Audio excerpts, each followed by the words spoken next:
Israel, Iran અને America યુદ્ધની અસર પડી રહી છે ગેસ સિલિન્ડર પર। ત્યારે પરિસ્થિતિ એવી બની છે કે લોકો જૂની પ્રથાને અપનાવવા મજબૂર બન્યા। હાઈવે પરની હોટેલ, રેસ્ટોરન્ટમાં ચૂલામાં લાકડા, કોલસા સળગાવી રસોઈ બનાવાઈ રહી છે। ખાસ કરી મોરબીમાં સિરામિક ઉદ્યોગ આવેલો છે અને ટ્રકો ભરાઈ અહીંથી ઉત્પાદનોની નિકાસ કરાય છે। હાઈવે પર ટ્રકોની અવરજવર રહે છે। ટ્રકના ડ્રાઈવર, ક્લીનર માટે વિસામારૂપ બને છે આ હાઈવે પરના ઢાબા। ત્યારે ઢાબા પર હવે ગેસની અછતના કારણે 7 દિવસથી ચૂલાનો ઉપયોગ થઈ રહ્યો છે। ચૂલાના ઉપયોગથી પ્રદૂષણ પણ વધે છે અને સમયનો પણ વ્યય થાય છે। આથી વહેલી તકે ગેસનો પુરવઠો મળી રહે તેવી ઢાબા, રેસ્ટોરન્ટ અને હોટેલ સંચાલકોની માંગ છે।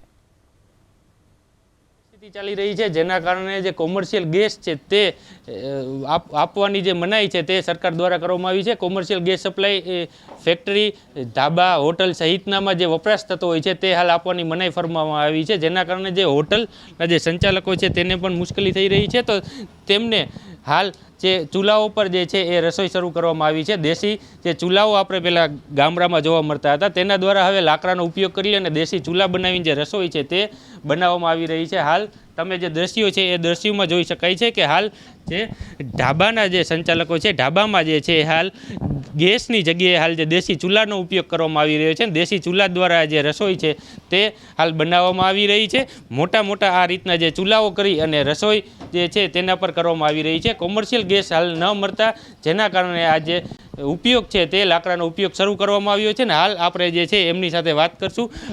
હાલ તમને ગેસ મળવામાં કેટલી મુશ્કેલીઓ પડે છે ને અત્યારે આપ કઈ રીતે રસોઈ કરો છો ને શું કહેશો? બહુ મુશ્કેલ છે। કોમર્શિયલ ગેસ બંધ થઈ ગયા છે। આમાં ઉપાધિ ઘણી છે હોટલોવાળાઓને। આપણે એ ઉપાધિ છે, આમાં બાટલા જડતા નથી એટલે દેશી ચૂલા લાકડા ઉપર શાક રોટલી કરવા પડે।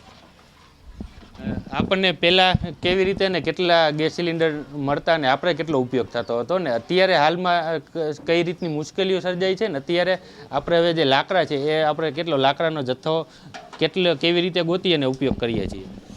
એ કામ અઘરું છે। લાકડા ગોતવાના માણસો કાપતા નથી, અત્યારે જડતા નથી। લાકડા બહુ મોંઘા થઈ ગયા છે એટલે લાકડાના ભાવ વધી જવાના છે। સિલિન્ડરના ભાવ વધી ગયા એટલે લાકડાવાળા કે અમારી ભાવ વધારો। હવે ધંધો કરવો કેવી રીતે? અઘરું કામ છે એ અત્યારે।